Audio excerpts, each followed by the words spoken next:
Hello everybody, this is Toys R Us, and for this figure showcase we're going to be having a look at the Autobot Defense Base and Mega Supreme. He was a very popular character and figure, and when he was released in 1985, along with the Sunbow cartoon that was running at the time, every child wanted this toy. He is fantastic, he's really big, he's got working motors, he's got two great modes, and as I just said, everybody wanted him, myself included. However, unfortunately, he was not released in the UK, so it made that bit more difficult for me to get hold of him. What I'm going to do on this video is I'm going to go into a little bit of detail about the robot, show you all the accessories that come with him when I break him down before building it straight back up into the base.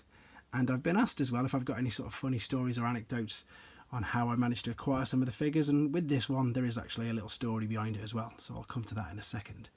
But let's get started then. So here the figure is in robot mode, and unlike, as I say, the other Transformers that were released at the time, this particular figure, you pull most of the pieces off it and then just rebuild the other mode, whereas obviously the other Transformers you could transform them, change them from a car to a robot, etc. Whereas with this you've got the main torso, which will be the tank, the legs, and as I say, some of the clips and the guards and the bits at the back, they all make the base and the track. There's a few more bits of track over that side there. You can attach them in robot mode, but he just looks like he's got a great big X.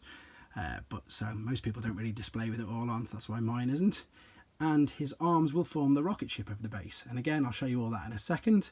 But one of the cool things about doing these videos is I've got to pull the figures down and actually have a look and a little play with them myself. And to be honest, literally before this video I never knew that he even worked, and I'd never tried, so I'm going to show you that now. So this guy did work by batteries, he did have a working motor, and inside his chest here, this is where the batteries go.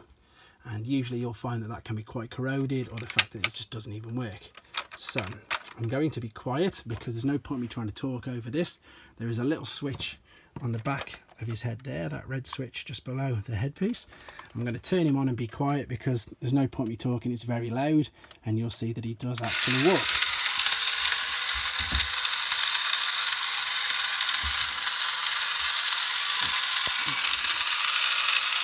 Okay, so there you go, you can see that he is actually working, and the light on the head lights up as well. And as I say, I never even realised that he did that up until now. I'll just turn him round just for some other things for you to be aware of, and this is all the parts I was talking about. So there's lots of clips on the back of the legs, two small, two medium ones there, and on the front you've got the really big clips which will make some of the ramps when he's in base mode. So what I'm going to do now, I'm going to break him down into the pieces, and then we'll come back and have a look at all the parts that came with him. Okay then, so I've disassembled him, ready for his transformation process, and as I said, there's so many pieces that you need to be aware of to make sure that you're going to get a complete one. So this was obviously his torso. I folded his arms over at the side, then up into the top of the tank, the battery components there, the head part units just folded forward because there's the switch at the back that was his head, so this just rotates over and down. You'll need to make sure that you've got this bit, obviously that was at the back of his head before, you want to make sure that's all still attached and nothing damaged there. So there's his two arms which are going to make up the rocket. Here's the 6 pieces of track that you've got. These two bits there, these connectors, they actually fit into the back of this piece which came over his shoulders, so that's how you get the track in the back of him. And I'll just come along now showing you the rest of the pieces. So there's your 2 medium clips, 2 small, 2 large. You've got the left and right side to both of the large part of the feet, sorry, the legs. I got mixed up because here you go, here's the 2 left and right sides to the bottom of the legs which come down into the feet, and these actually do fit on the foot as well. So as I say, lots of pieces there to be aware of. Main component, 2 pieces for the rocket ship, 6 pieces for the track, 6 clips, 4 large leg pieces, 4 small leg pieces, the over the shoulder sort of backpack thing, and then the 2 feet as well. Okay, now I'm going to build it all up together into the base. Okay then, so with the help of the instructions, not going to lie, there they are, I've managed to construct him into his base. So what we'll do, I'll go around the bits which you can see straight away. So there's the 2 big parts of the outside of the leg, there's the 2 bits at the front, the track that's around his back and kept in the box, it all just clips together really, really nicely. The 2 feet make up that tower there. You've got the large tabs, as I say, for the ramps. The 2 tiny little clips are actually on the underside of here, holding it all together. Both arm pieces have now formed together to make the rocket. And as I say, I've already transformed the torso into the tank. I'm going to turn him on. I'm only going to let him do a bit of a journey. I'm not going to let him go all the way around because, again, it's super, super loud. So the switch at the back is here. He's loaded into position. Up he goes. Light flashing and around the track.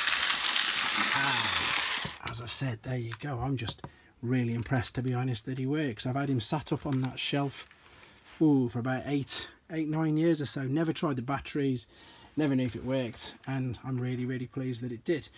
The rocket, as I say, rests in there. I can take that out, and while I've got a few seconds now to have a look at the artwork, I'll tell you the story of how I managed to acquire him. So I've already mentioned he wasn't available in the UK, and me and my fiancée, she was at the time, now my wife, we went to Las Vegas, and there was a toy shop at the bottom of Fremont Street, and I'd never seen one of these boxed, so I just literally impulse bought it straight away without really thinking about it. She was quite cool with that, which is obviously a good part of the story. But then obviously got it back to the hotel, realised we've got to wrap it up all nicely. I'm going to turn the box around now so you can have a look at some of the art as well. And of course realised that right there and then that it wasn't going to fit into a suitcase at all. So the relatively reasonable price purchase for the Mega Supreme ended up being buying another suitcase, buying some more wrapping, and then checking in a whole extra bag just to get him home. So thank you for my wife for putting up with that, obviously.